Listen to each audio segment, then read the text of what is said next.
Hello friends, कैसे हो आप सभी। आप सभी स्वस्थ मस्त ज़बरदस्त होंगे। मेरे प्यारे दोस्तों, आज हम पढ़ने वाले हैं लोकसभा के बारे में। हमने संसद के बारे में, नई संसद भवन के साथ साथ हमने पुरानी संसद भवन के बारे में जानकारी दी। आज हम विशेष करके बात करने वाले हैं लोकसभा में।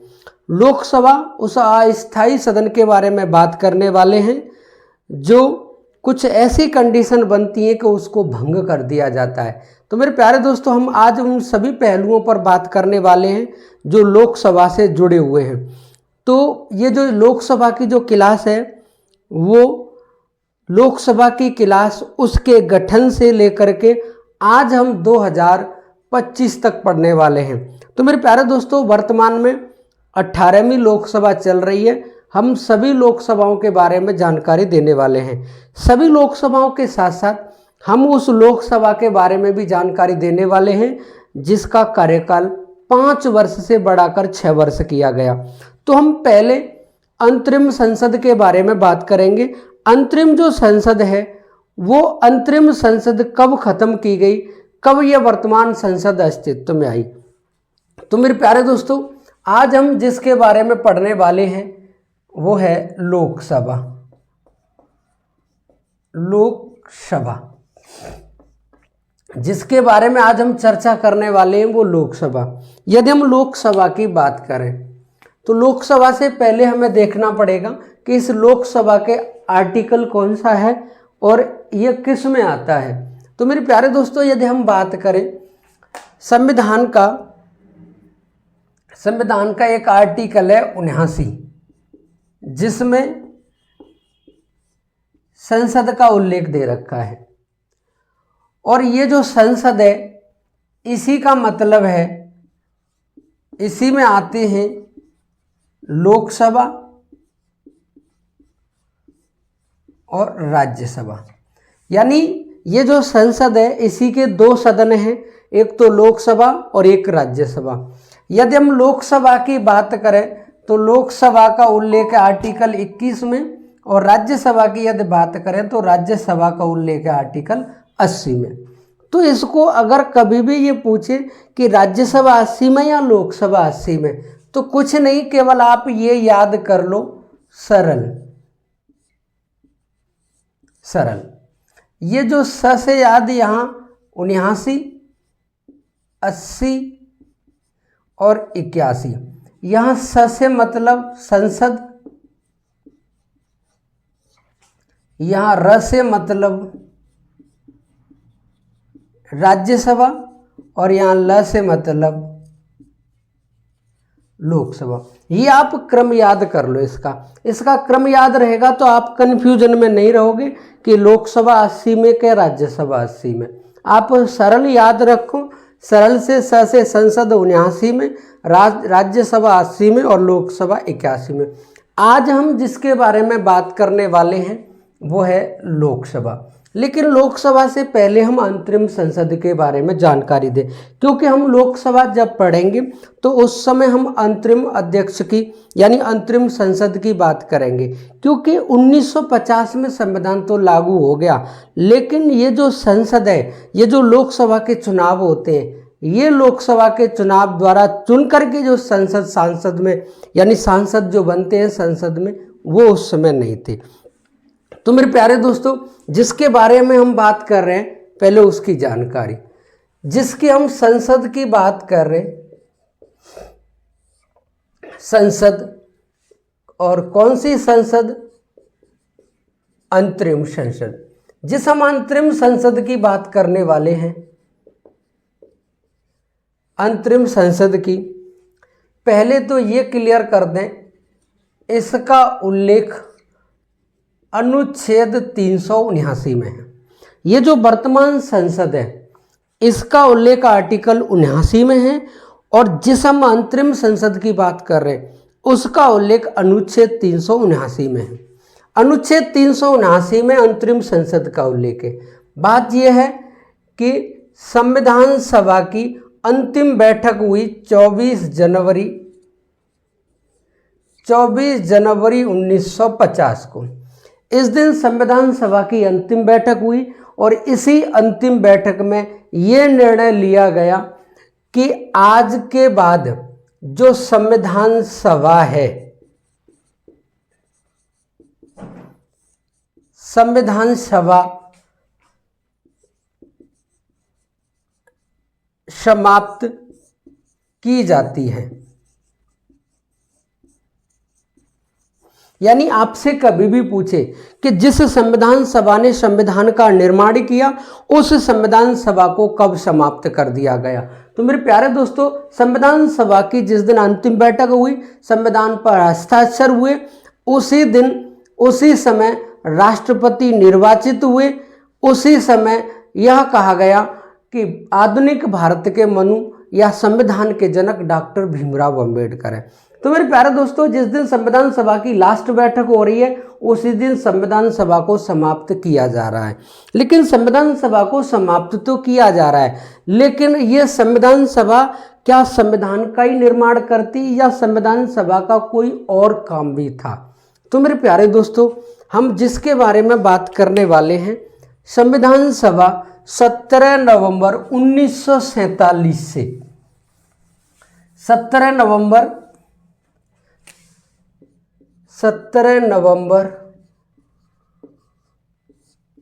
1947 से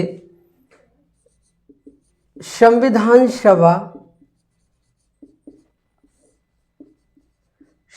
सभा ने संसद के रूप में कार्य किया। यानी 17 नवंबर 1947 से इस संविधान सभा ने संसद के रूप में काम किया। अब यह संविधान सभा, इसके दो काम हो गए। संविधान सभा के दो काम हो गए 17 नवंबर से। संविधान सभा के दो काम हो गए। एक तो संविधान का निर्माण करना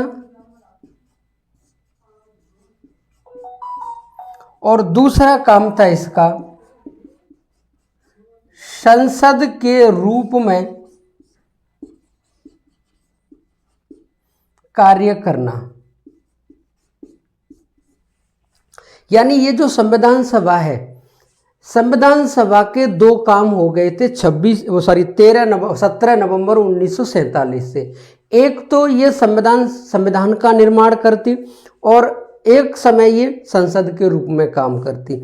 यानी सुबह से दोपहर तक तो ये संविधान का निर्माण करती और दोपहर के बाद शाम तक ये संसद के रूप में काम करती।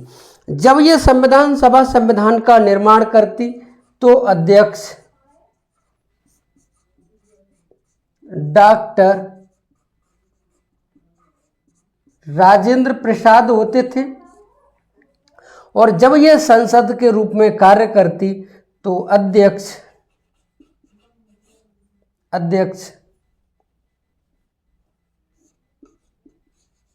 जीवी मावलंकर होते थे। यानी जब यह संविधान सभा संविधान का निर्माण करती तो उस समय डॉक्टर राजेंद्र प्रसाद इसके अध्यक्ष होते और जब यह संविधान सभा संसद के रूप में काम करती तो अध्यक्ष जीवी मावलंकर होते, गणेश वासुदेव मावलंकर होते। इस संविधान सभा ने संसद के रूप में कार्य करते हुए ये सारा का सारा काम 24 जनवरी 1950 तक किया। जब ये 24 जनवरी 1950 को संविधान सभा को समाप्त किया गया और ये आर्टिकल 379 में ये लिख दिया कि जब तक नई संसद अस्तित्व में नहीं आ जाती है तब तक ये संविधान सभा ही संसद के रूप में कार्य करेगी। यानी कहने का मतलब ये है कि जब तक नई संसद अस्तित्व में चुनाव होकर के अस्तित्व में नहीं आ जाती है, जब तक ये संविधान सभा संसद के रूप में कार्य करेगी। इसीलिए इस संविधान सभा के संसद के रूप को अंतरिम संसद कहा गया। तो आपसे कभी भी पूछे कि अंतरिम संसद के रूप में संविधान सभा ने कब से काम करना शुरू कर दिया? 24 जनवरी 1950 से। संविधान सभा कब समाप्त की गई? 24 जनवरी 1950 को। अंतरिम संसद का उल्लेख किस आर्टिकल में? 379 में। तो मेरे प्यारे दोस्तों, ये जो अंतरिम संसद है इसने अपना काम शुरू कर दिया 24 जनवरी 1950 के बाद में। और यही वो अंतरिम संसद है, यही वो अंतरिम संसद है जिसने प्रथम संविधान संशोधन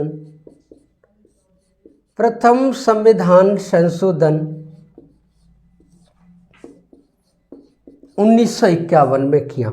ये भी क्वेश्चन आता है कि संविधान सभा ने संसद के रूप में कार्य करते हुए संविधान में कितने संशोधन किए। तो मेरे प्यारे दोस्तों, संविधान सभा ने संसद के रूप में कार्य करते हुए केवल एक ही संशोधन किया है, प्रथम संविधान संशोधन 1951। और इसी के अनुसार, प्रथम संविधान संशोधन के अनुसार संविधान में 9वीं अनुसूची जोड़ी गई। और इसी संविधान संशोधन के अनुसार 31A और 31B आर्टिकल नए देखने को मिले। तो मेरे प्यारे दोस्तों, जिस हम अंतरिम संसद की बात कर रहे हैं, इस अंतरिम संसद ने अंतरिम संसद के रूप में 1952 तक कार्य किया है। यानी ये अंतरिम संसद कब से काम करेगी? 1950 से। तो ये क्वेश्चन भी बनता है कि अंतरिम संसद ने अंतरिम संसद के रूप में कितने वर्ष तक कार्य किया?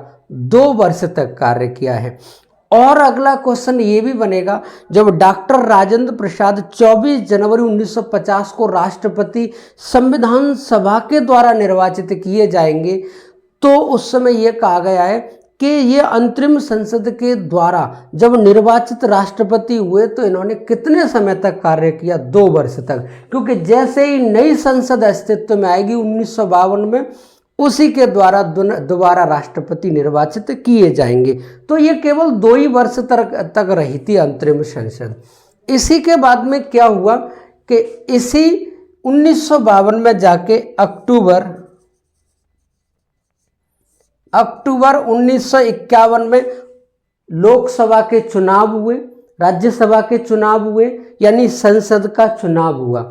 इसी अक्टूबर 1951 में जाकर के जब चुनाव हुआ तो चुनाव संपन्न हुए जाकर फरवरी 1952 में। यानी आपसे कभी भी पूछ ले कि पहली लोकसभा के चुनाव कब से कब तक संपन्न हुए, तो पहली लोकसभा के चुनाव अक्टूबर 1951 में शुरू हुए और फरवरी 1952 में ये संपन्न हुए। और संपन्न होकर के इस पहली लोकसभा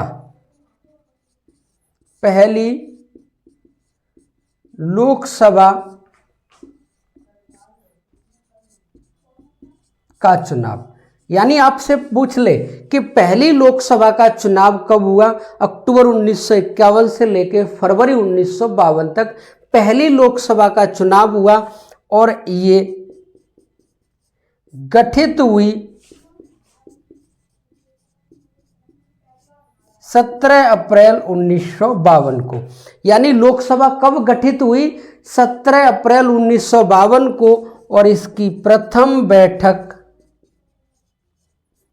प्रथम बैठक हुई 13 मई 1952 को। ये सभी के सभी क्वेश्चन पेपर में आते हैं। पहला ही क्वेश्चन ये है कि पहली लोकसभा के आम चुनाव कब संपन्न हुए? तो संपन्न होने की बात आ रही है तो वो 1952 में संपन्न हुए, खत्म हुए। शुरू हुए 1951 में।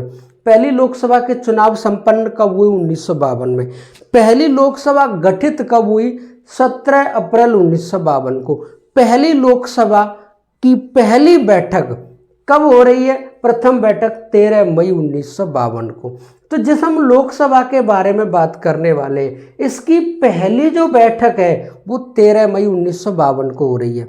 अब आपके दिमाग में क्वेश्चन आ रहा होगा कि ये जो लोकसभा गठित हुई है, लोकसभा की प्रथम बैठक हुई है, इससे पहले आपने अंतरिम संसद के बारे में बताया। इस अंतरिम संसद के रूप में संविधान सभा भले ही कार्य करेगी, लेकिन इस समय अध्यक्ष कौन होगा? तो मेरे प्यारे दोस्तों, यदि इस समय के अध्यक्ष की बात करें तो इस समय जो अध्यक्ष थे वो वे ही अध्यक्ष थे जब संविधान सभा संसद के रूप में कार्य करती तब अध्यक्ष थे। तो उस समय अध्यक्ष कौन थे? जीवी मावलंकर। जब संविधान सभा ने अंतरिम संसद के रूप में कार्य किया तो उस समय इस संसद के अध्यक्ष, इसे संसद कहेंगे क्योंकि न तो इसमें लोकसभा है न राज्यसभा है। यहाँ लोकसभा राज्यसभा की बात अगर ये हो रही है तो 1952 के बाद। यहाँ केवल संसदीय जो संविधान सभा संसद के रूप में कार्य कर रही है, इसीलिए इसको अंतरिम संसद।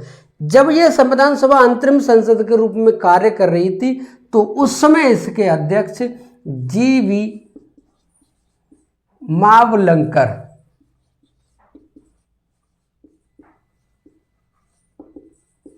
यानी इसके अध्यक्ष कौन थे? जीवी मावलंकर। ये जीवी मावलंकर इसके अध्यक्ष थे। जैसे ही ये नई लोकसभा गठित हुई और नई लोकसभा की पहली बैठक हुई तो इसी समय ये कहा गया है कि जब भी लोकसभा गठित होती है, लोकसभा गठित होने के बाद या राज्यसभा के चुनाव होते हैं तो आर्टिकल 99 में साफ साफ लिखा गया है कि राष्ट्रपति संसद के सभी सदस्यों को शपथ दिलाएंगे। किस आर्टिकल में लिखा गया है? 99 में। 99 में लिखा गया है कि राष्ट्रपति संसद के सभी सदस्यों को शपथ दिलाएंगे। अब संसद के सभी सदस्य लोकसभा और राज्यसभा के सदस्यों को शपथ दिलाएंगे, या उसमें यह कहा गया है कि या तो खुद शपथ दिलाएंगे या अपने द्वारा अधीनस्थ किसी व्यक्ति से उनको शपथ दिलाएंगे।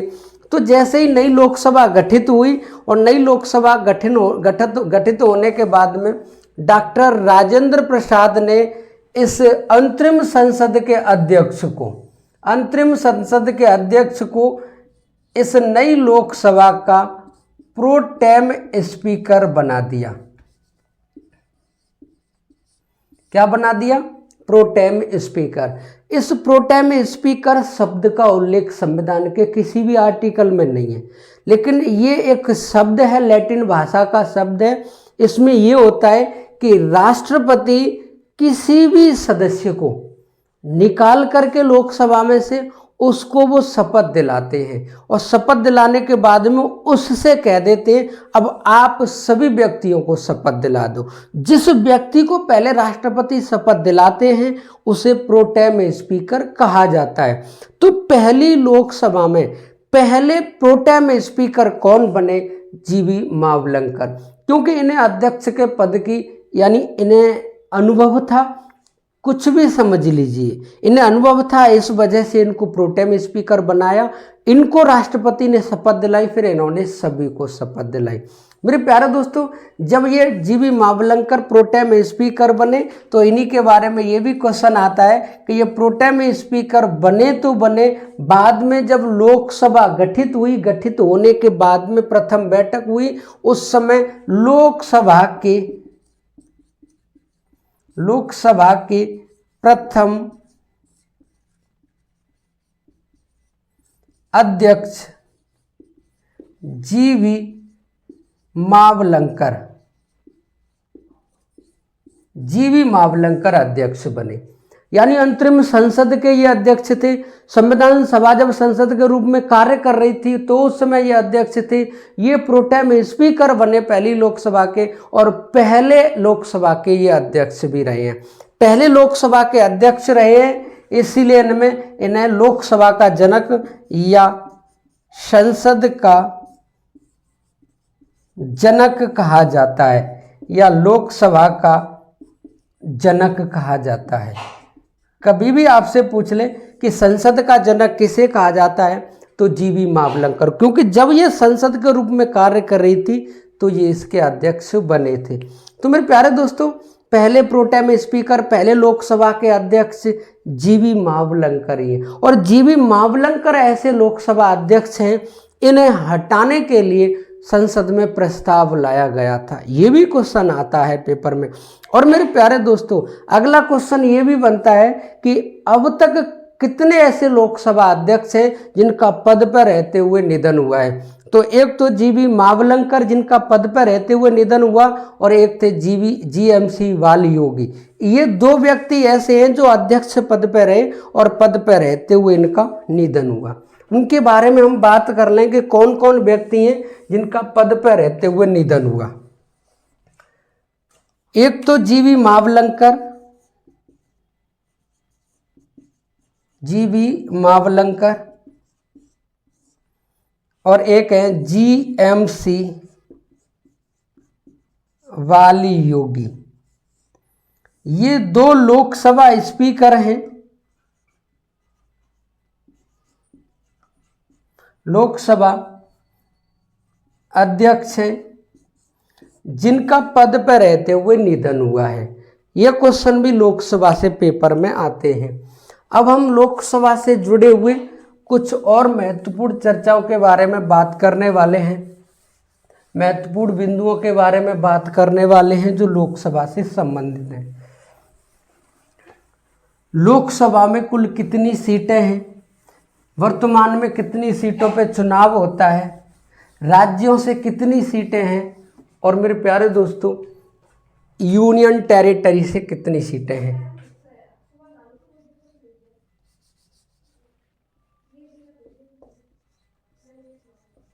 अगर हम बात करें लोकसभा की, जिस हम लोकसभा की बात करें, इसका उल्लेख आर्टिकल 81 में है।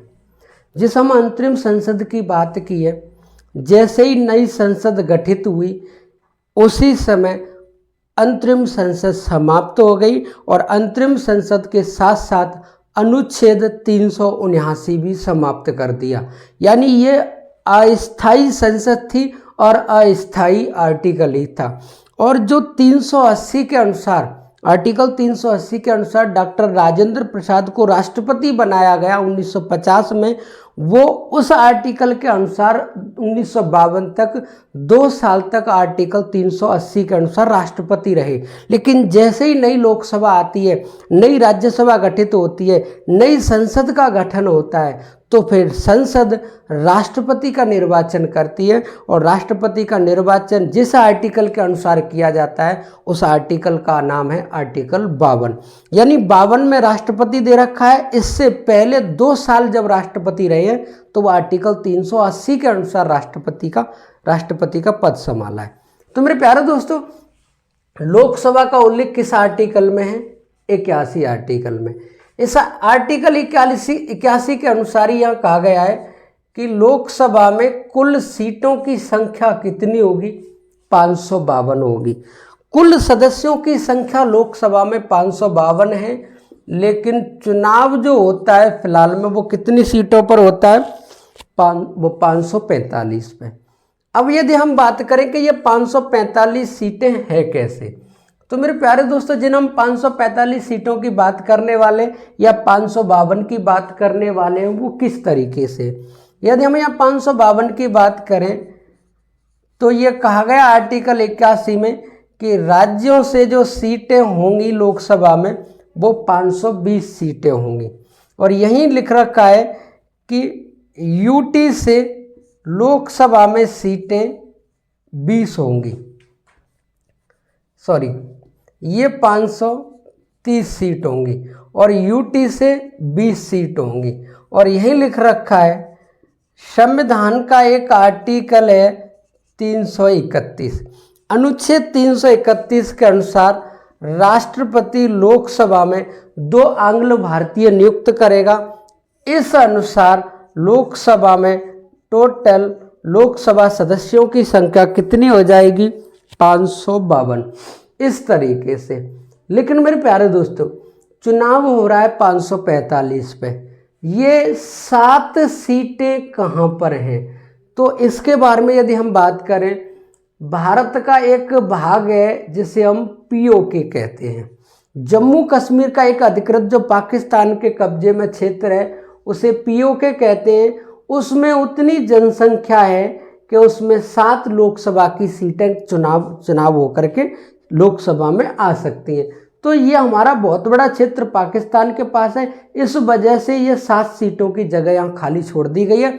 इस वजह से 545 पर न चुनाव होकर के 552 पर न चुनाव होकर के 545 पे होता है। अगर आपसे कभी भी पूछ ले कि लोकसभा में कुल सीटों की संख्या कितनी है तो 552। अब हमने इस तरीके से बातें की है। तो ये जो 2 हैं ये हैं आंग्ल भारतीय, ये हैं आंग्ल भारतीय। अब आंग्ल भारतीय कौन होता है? तो आंग्ल भारतीय उसे कहा जाता है जिसका पिता तो यूरोप का हो और माता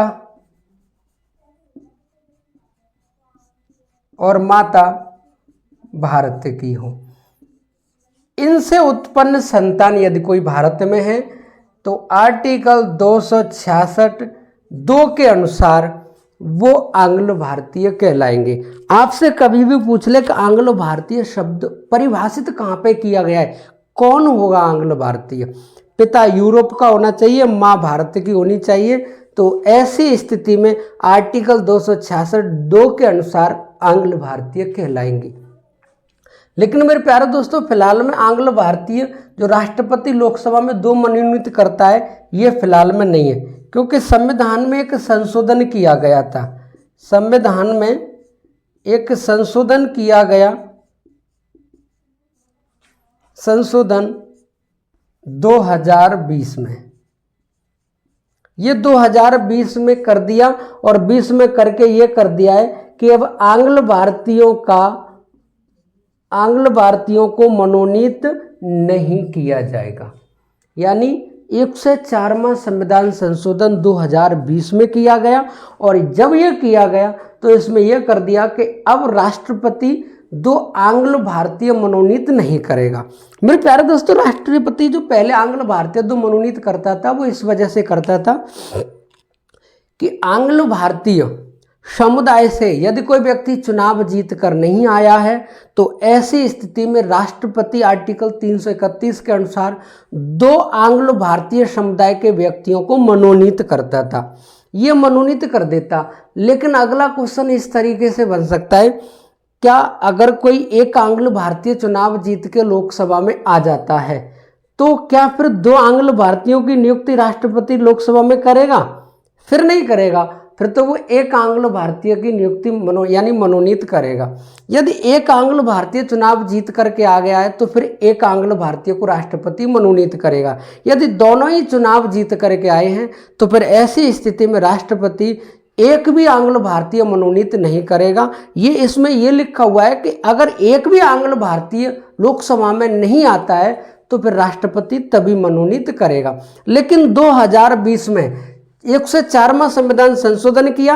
अब ये कह दिया कि राष्ट्रपति किसी भी आंग्ल भारतीय को मनोनीत नहीं करेंगे। यदि चुनाव जीत करके आते हैं तो लोकसभा में उनका स्वागत है। मेरे प्यारे दोस्तों, इस वजह से यहाँ पर ये इस पर स्टॉप लगा दिया है।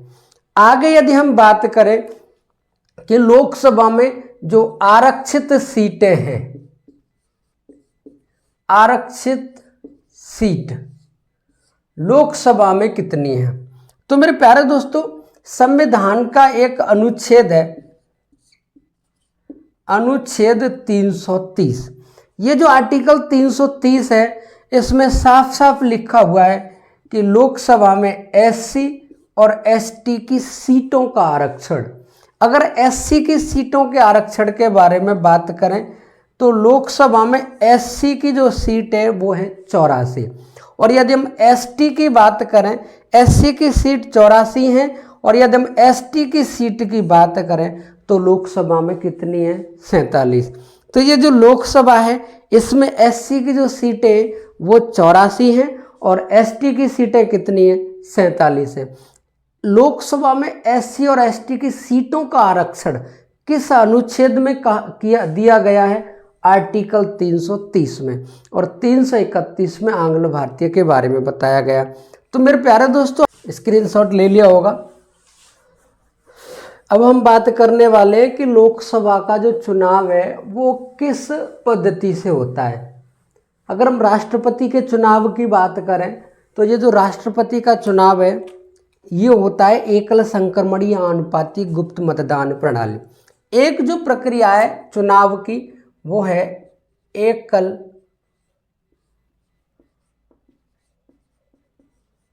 संक्रमणीय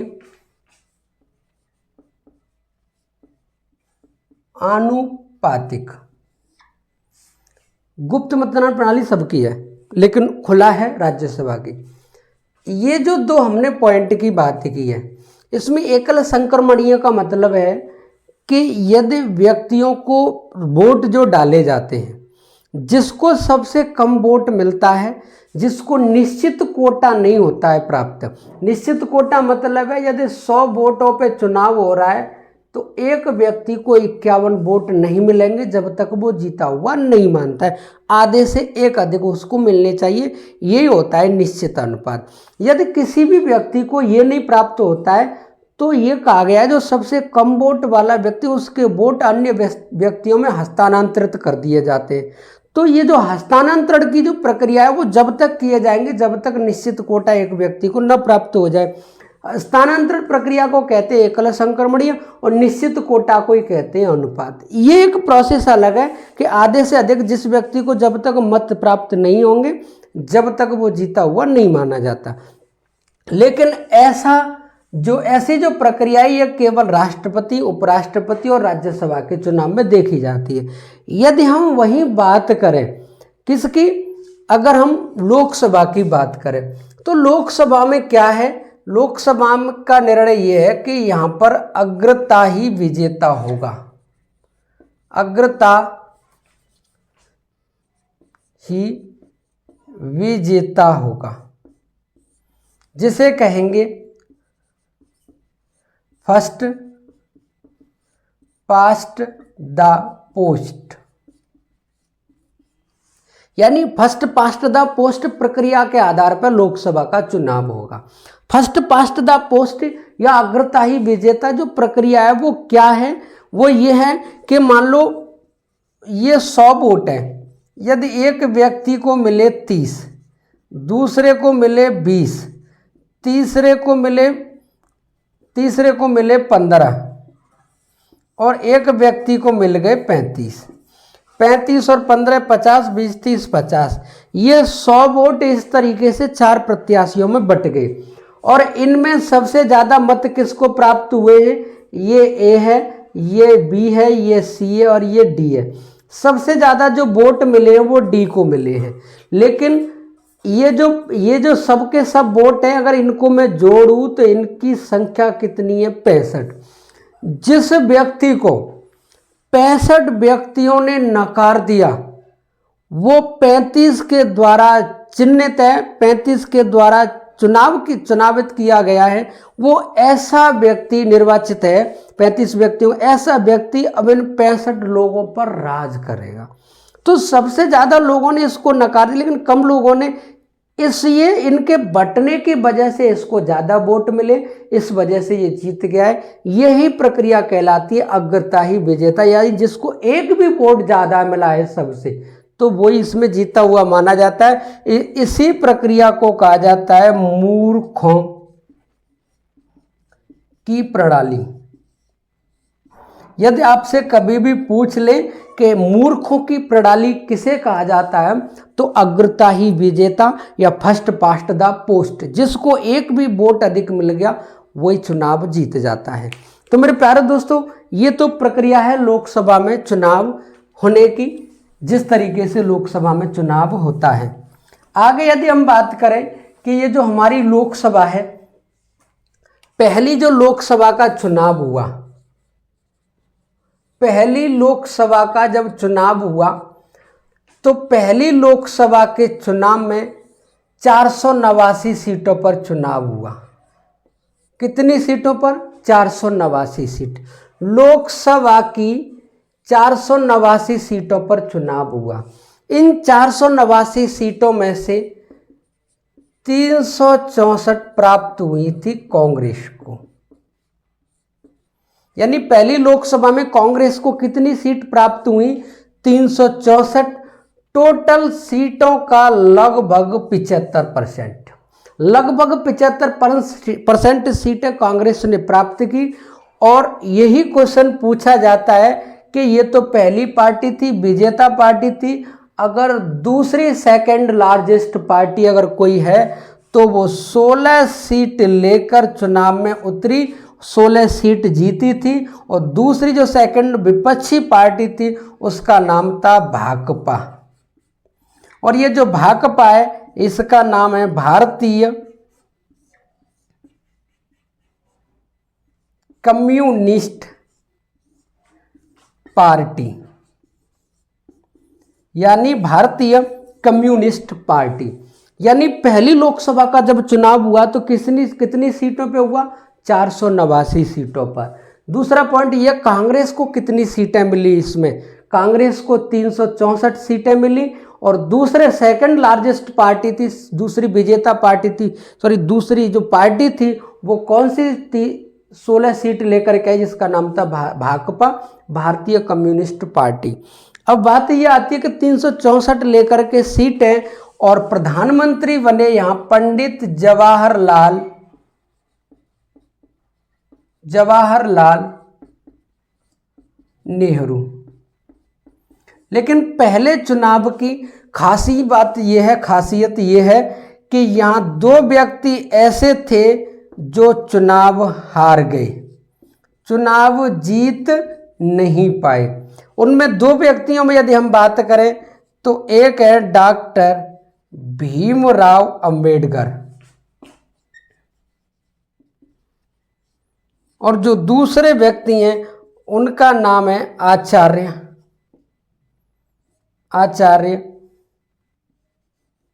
जे.वी. कृपलानी।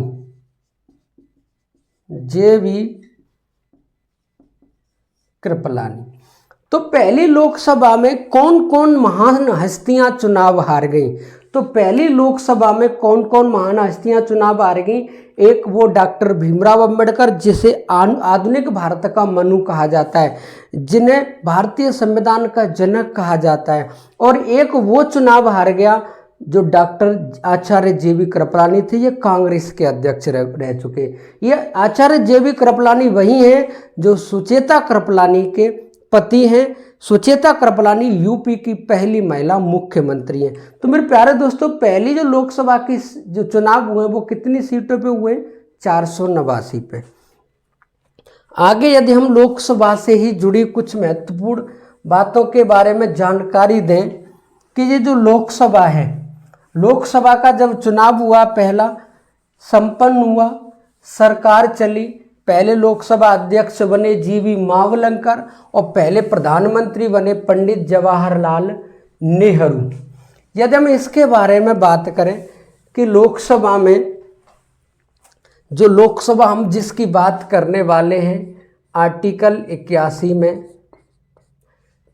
जिसे हम लोकसभा कहते हैं, उसे और किस नाम से जाना जाता है? और किस नाम से जाना जाता है? तो लोकसभा को कहा जाता है निम्न सदन, लोकसभा को ही कहा जाता है प्रथम सदन, लोकसभा को ही कहा जाता है अप्रत्यक्ष सदन, लोकसभा को ही कहा जाता है अस्थाई सदन और लोकसभा को ही कहा जाता है जनता का सदन और लोकसभा को ही कहा जाता है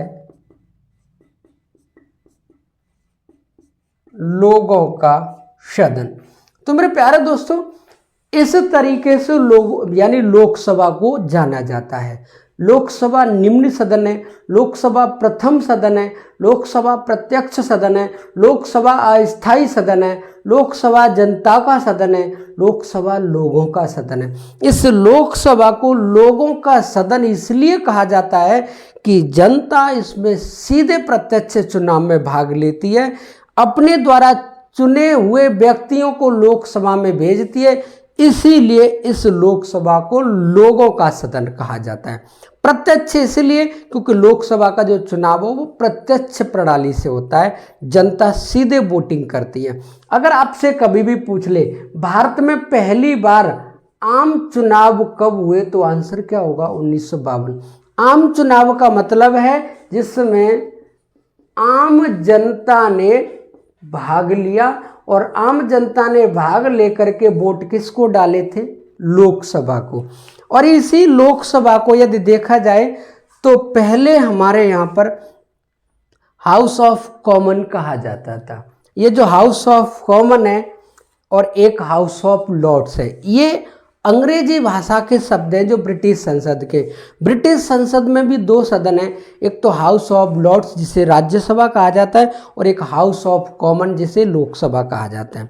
इसी तरीके से यदि हम अमेरिका की बात करें, अमेरिका की संसद को कांग्रेस कहा जाता है, वहाँ राज्यसभा सीनेट को कहा जाता है, और मेरे प्यारे दोस्तों एक होती है प्रतिनिधि सभा। तो मेरे प्यारे दोस्तों आगे जो लोकसभा के बारे में और हम बात करने वाले हैं, आप इसका स्क्रीनशॉट लो। स्क्रीनशॉट ले लिया होगा। अब हम बात करने वाले हैं कि ये जो लोकसभा का जो चुनाव हुआ है, इसके बाद में यदि हम बात करें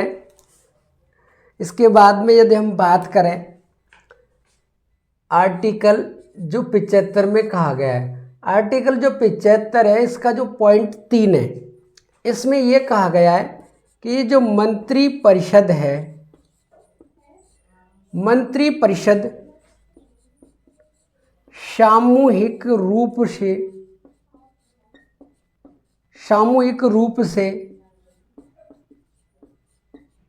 लोकसभा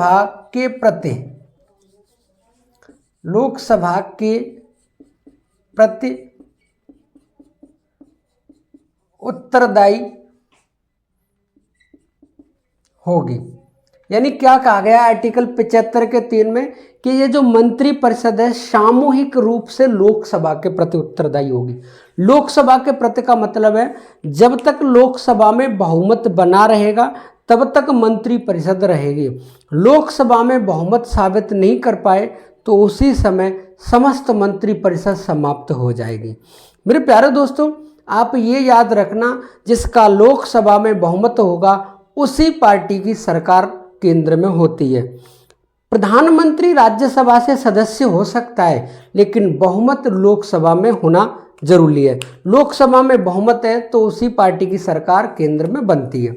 यही हम बात करें कि आर्टिकल 75 में ये लिखा गया है कि कितने व्यक्ति मंत्री बन सकते हैं, कितने व्यक्ति मंत्री बन सकते हैं।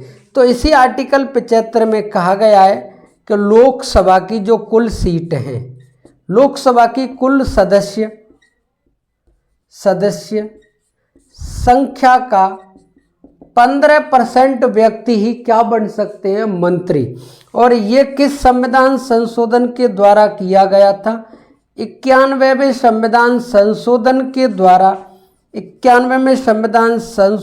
के द्वारा 2003 में ये कह दिया गया कि ये जो लोकसभा की कुल सदस्य संख्या है उसका 15% प्रधानमंत्री सहित मंत्री होंगे, प्रधानमंत्री सहित मंत्री होंगे, ये यहाँ पर कहा गया है।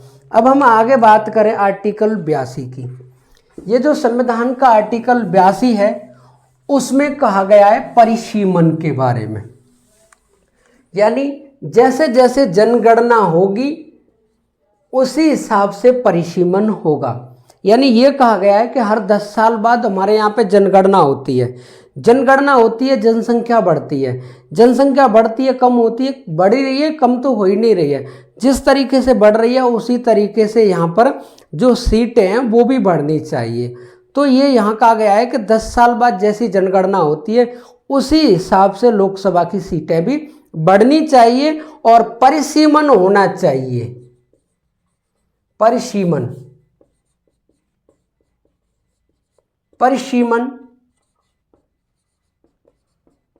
आयोग का गठन होना चाहिए। मेरे प्यारे दोस्तों आर्टिकल 82 के अनुसार परिसीमन आयोग का गठन राष्ट्रपति करता है और परिसीमन करने का अधिकार किसका है? संसद का। परिसीमन आयोग का गठन राष्ट्रपति इसलिए करता है, वो परिसीमन आयोग तय करके ये बताएगा कि कितनी सीटें और बढ़ेंगी। और ये परिसीमन मेरे प्यारे दोस्तों क्या है? ये परिसीमन वही है कौन सा गांव किस विधानसभा में या किस लोकसभा में वोट डालेगा, ये ही होता है परिसीमन। कभी कभी देखा होगा आपने कि ये फिक्स होता है कि जब लिस्ट आती है तो ये गांव इस लोकसभा में वोट डालेंगे और ये वाले गांव इस लोकसभा में। तो ये क्या है? ये ही तय करता है संसद, इसी को परिसीमन कहते हैं। मेरे प्यारे दोस्तों, परिसीमन आयोग का गठन कौन करता है? राष्ट्रपति करता है, आर्टिकल 82 के अनुसार। यहीं पे एक संविधान में संशोधन किया गया 84वां, और 84वां संविधान संशोधन किया गया 2001 में, और यहीं ये कह दिया गया, ये परिसीमन जनसंख्या के आधार पर किया गया, और यहाँ ये कह दिया गया कि अब 1971 की जनसंख्या को आधार माना जाएगा, और ये 2026 तक लोकसभा की सीटें या राज्यसभा की सीटें या पूरे भारत की विधानसभा की सीटें जितनी भी हैं, ये 2026 तक जैसी की तैसी रहेंगी। और आधार कौन सी जनसंख्या मानी गई? 1971 की, क्योंकि 1971 की जनसंख्या में वृद्धि हुई थी सबसे ज़्यादा। ये 1971 की जनसंख्या का आधार इसलिए माना है क्योंकि 1971 के बाद में जो सबसे ज़्यादा जो जनसंख्या बढ़ी है वो उत्तर भारत में बढ़ी है, और दक्षिण भारत में कंट्रोल हुआ है जनसंख्या पर, पॉपुलेशन पर कंट्रोल हुआ है। यदि जनसंख्या ज़्यादा उत्तर भारत की बढ़ी, यदि परिसीमन होता है तो सीटें उत्तर भारत में ज़्यादा हो जाएंगी, उत्तर भारत में ज़्यादा हो जाएंगी तो लोकसभा, राज्यसभा या अन्य जगह पर इनका दबदबा ज़्यादा होगा। जब दबदबा ज़्यादा होगा तो ये अपनी मांगें मनवाने में सक्षम रहेंगे।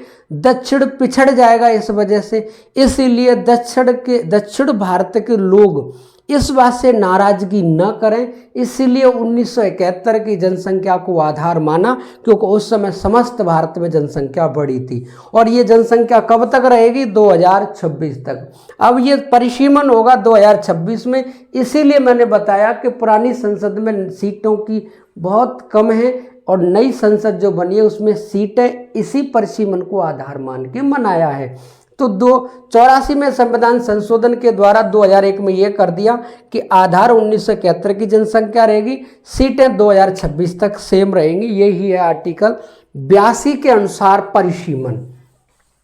यदि हम बात करें आगे आर्टिकल 83 की, तो ये जो संविधान का आर्टिकल 83 है, इसमें लोकसभा के कार्यकाल के बारे में बताया गया है। लोकसभा का यहाँ सीधा लिखा हुआ है, संसद के सदस्यों का कार्यकाल, सदस्यों का कार्यकाल। इस सदस्य के कार्यकाल की हम यहाँ बात करें तो यहाँ अगर देखा जाए तो राज्यसभा का कोई कार्यकाल नहीं है। राज्यसभा के बारे में राज्यसभा के समय बात करेंगे, यहाँ हम फिलहाल में बात करने हैं लोकसभा के कार्यकाल की। लोकसभा का जो कार्यकाल है, लोकसभा का जो कार्यकाल है वो है 5 वर्ष। ये जो लोकसभा का कार्यकाल 5 वर्ष है, क्या ये हमेशा 5 वर्ष तक रहा है या इसको पहले भी समाप्त किया जा सकता है? तो मेरे प्यारे दोस्तों, बिल्कुल क्लियर कर लो इस पॉइंट को भी। लोकसभा का कार्यकाल 5 वर्ष तक है, ये संविधान में लिखा हुआ है आर्टिकल 83 में, लेकिन इसे पहले भी भंग किया जा सकता है। अब आपका क्वेश्चन आ रहा होगा, क्या लोकसभा का कार्यकाल बढ़ाया भी जा सकता है? तो मेरे प्यारे दोस्तों, लोकसभा का कार्यकाल बढ़ाया जा सकता है। लोकसभा का कार्यकाल तब बढ़ाया जाएगा जब देश में आर्टिकल 352 के अनुसार राष्ट्रपति आपातकाल लगा होगा, राष्ट्रीय आपातकाल लगा होगा, तब लोकसभा का कार्यकाल बढ़ाया जा सकता है। पहली बार पांचवीं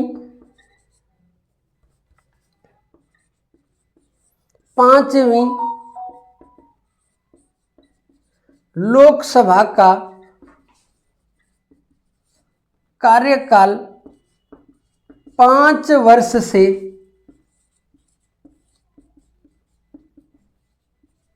बढ़ाकर 6 वर्ष किया गया था। यानी अगर आपसे पूछ लें कि कौन सी लोकसभा का कार्यकाल 5 वर्ष से बढ़ाकर 6 वर्ष किया गया, तो वो कौन सी लोकसभा है? 5वीं लोकसभा का कार्यकाल बढ़ाया गया। और 5वीं लोकसभा का जो कार्यकाल था ये था 1975 तक। इस लोकसभा का कार्यकाल बढ़ाया गया। इस बढ़ाने के लिए संविधान में संशोधन किया और संविधान में जो संशोधन किया वो 42वां है और ये 1976 में संविधान संशोधन किया। क्वेश्चन आपसे पूछ सकता है किस संविधान संशोधन के द्वारा लोकसभा का कार्यकाल 5 वर्ष से बढ़ाकर 6 वर्ष किया गया था। तो 5 वर्ष से बढ़ाकर 6 वर्ष 42वें संविधान संशोधन के द्वारा 1976 में किया गया। लेकिन जैसे ही 77 में सरकार गिरी इंदिरा गांधी की, फिर मोरारजी देसाई की सरकार बनी 1977 में और मोरारजी देसाई की सरकार ने 44वां संविधान संशोधन किया और 44वें संविधान संशोधन के द्वारा 1978 में इस 5 वर्ष से जो कार्यकाल 6 वर्ष किया गया, इसे पुनः 6 वर्ष से घटाकर 5 वर्ष कर दिया गया। ये भी क्वेश्चन लाजवाब है, ये भी पेपर में आता है कि किस संविधान संशोधन के द्वारा जो लोकसभा का कार्यकाल 6 वर्ष किया गया तो उसे पुनः घटाकर 5 वर्ष कर दिया गया।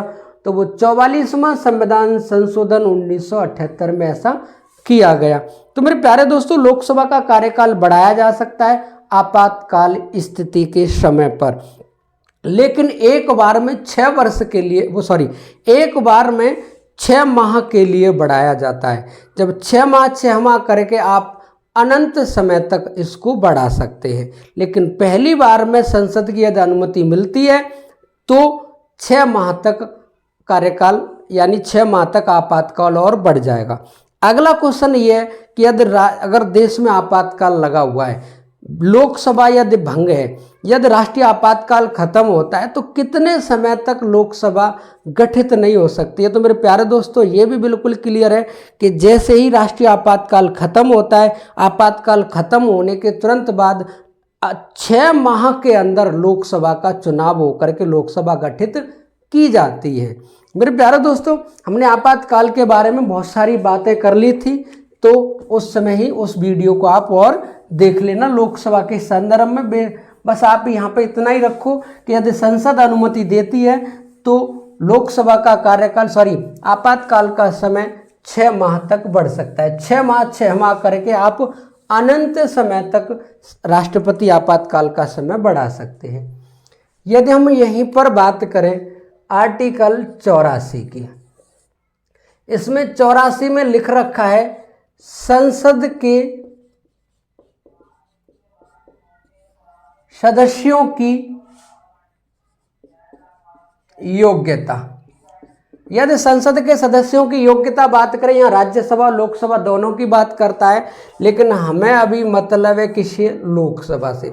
यदि लोकसभा के सदस्य की बात करें तो यहाँ लिख रखा है वह भारत का नागरिक हो। पहला तो पॉइंट यही है। यहाँ दूसरा पॉइंट ये लिखा हुआ है वह 25 वर्ष की आयु पूरी कर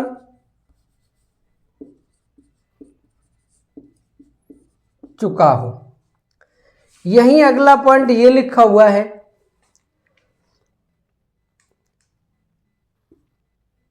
जन प्रतिनिधित्व अधिनियम 1951 का उसने विरोध न किया हो। यानी 1951 में जो भी कानून बने हुए हैं, जैसे कोई व्यक्ति SC ST के चक्कर में जेल में न गया हो, रेप के केस में जेल में न गया हो, उस पर कोई आपराधिक मुकदमा दर्ज नहीं है, तो ऐसा व्यक्ति चुनाव नहीं लड़ सकता है। ये जनप्रतिनिधित्व अधिनियम की धारा कहती है। और यही लिखा हुआ है अन्य योग्यता की जिम्मेदारी संसद पर निर्भर है। संसद पर निर्भर है, इस तरीके से यहाँ पर ये लिखा हुआ है। वहाँ सब सेम है और यहाँ केवल लिखा हुआ है वह 30 वर्ष की आयु पूरी कर चुका हो, फिर वो राज्यसभा के संदर्भ में हो जाएगा। ये इसका कार्यकाल है। यहीं पर हम कुछ और महत्वपूर्ण बिंदुओं के बारे में बात करें ये तो होगी उसकी योग्यता कि कितने लोकसभा का चुनाव लड़ने के लिए कम से कम कितनी आयु होनी चाहिए। तो कम से कम उसकी न्यूनतम आयु होनी चाहिए 25 वर्ष। और उसका जो निर्वाचन आयोग की जो नामावली होती है, मतदाता सूची, उसमें नाम होना चाहिए, वो तभी चुनाव लड़ सकता है। यहीं पर मेरे प्यारे दोस्तों अगर हम आगे बात करें कि ये जो जब पर्चा भरा जाता है तो उस समय जमानत राशि कितनी होती है। तो जमानत राशि के बारे में यदि हम बात करें तो जो सामान्य वर्ग होता है उसकी जो जमानत राशि है वो होती है 25,000। कितनी होती है? 25,000 रुपये उसकी जमानत राशि होती है। और यही हम बात करें SC, ST व OBC की जमानत राशि यदि हम बात करें तो उनकी होती है 12,500। ये SC, ST और OBC की जमानत राशि है। यहीं पर यह कहा गया है यदि कुल वैध मतों का 1/6 मत प्राप्त नहीं किया तो उस उम्मीदवार की जमानत राशि जब्त हो जाएगी। यानी जनरल के लिए 25,000, SC, ST, OBC के लिए 12,500 लोकसभा का चुनाव जब पर्चा भरा जाता है। और वहीं पे यह कहा गया है कि 1/6 मत कुल वैध मतों का प्राप्त नहीं किया तो उसकी जमानत राशि जब्त हो जाएगी। ये यहाँ पर कहा गया है। मेरे प्यारे दोस्तों, वोट डालने के लिए आर्टिकल 326 के अनुसार मतदाता की आयु 18 वर्ष होनी चाहिए। अनुच्छेद 326 के अनुसार मतदाता की न्यूनतम आयु कितनी होनी चाहिए? 18 वर्ष। बस इतना याद रखना। वहीं हम बात करें संसद के संदर्भ में, संविधान का एक आर्टिकल है 108। इस आर्टिकल 108 में संयुक्त बैठक के बारे में जानकारी है। संयुक्त बैठक किसकी? लोकसभा की और राज्यसभा की। ये जो लोकसभा राज्यसभा की संयुक्त बैठक होती है, इसकी बैठक क्यों बुलाई जाती है? तो सबसे पहले तो बात करेंगे हम क्यों बुलाई जाती है, दूसरी बात कौन बुलाता है, और तीसरी बात इसकी प्रक्रिया क्या होती है। मेरे प्यारे दोस्तों, क्यों बुलाई जाती है, इसका मतलब ये है कि कोई प्रस्ताव यदि एक सदन ने पास कर दिया, एक सदन से पास होकर जब वो दूसरे सदन में जाता है तो दूसरा सदन 6 माह तक कोई प्रतिक्रिया नहीं देता है, तो ऐसी स्थिति में राष्ट्रपति संयुक्त बैठक को आर्टिकल 108 के अनुसार बुलाता है। तो यहाँ क्यों बुलाता है? 6 माह तक जब कोई दूसरा सदन प्रतिक्रिया नहीं दे रहा है। कौन बुलाता है? राष्ट्रपति संयुक्त बैठक को बुलाता है। और इसकी प्रक्रिया ये बताइए कि संविधान संशोधन से संबंधित यदि कोई प्रस्ताव है तो इस पर संयुक्त बैठक नहीं बुलाई जाएगी, केवल साधारण बहुमत।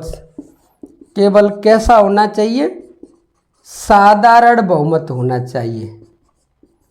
इसके लिए कोई प्रस्ताव है तो राष्ट्रपति संयुक्त बैठक बुलाता है। अब अगला पॉइंट ये कि राष्ट्रपति संयुक्त बैठक बुलाता है। इस संयुक्त बैठक की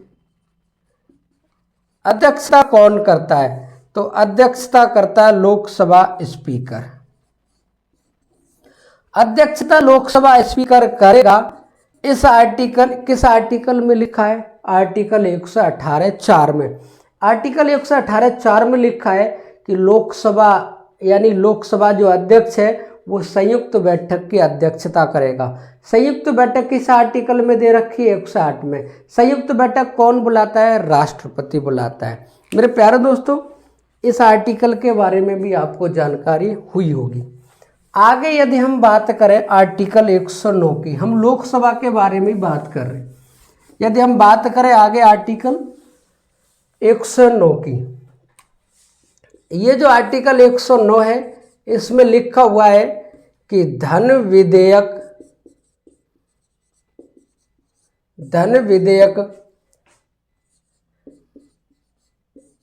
राज्यसभा में नहीं रखा जाएगा।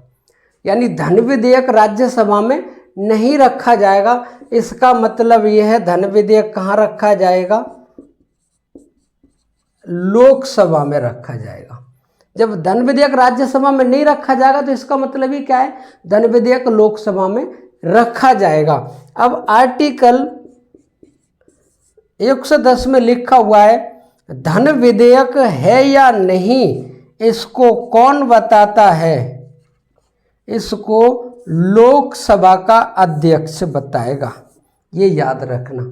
आर्टिकल 109 में लिखा हुआ है कि धन विधेयक पहले राज्यसभा में नहीं रखा जाएगा, और 110 में लिखा हुआ है धन विधेयक है या नहीं, इसको कौन बताता है? तो इसको लोकसभा अध्यक्ष बताता है। ये 110 में लिखा हुआ है। तो मेरे प्यारे दोस्तों, हमने ज़्यादातर आर्टिकल जो लोकसभा से जुड़े हुए हमने उनकी बातें की। आगे अगर हम बात करेंगे तो अगली क्लास में राज्यसभा के बारे में वो बात होगी।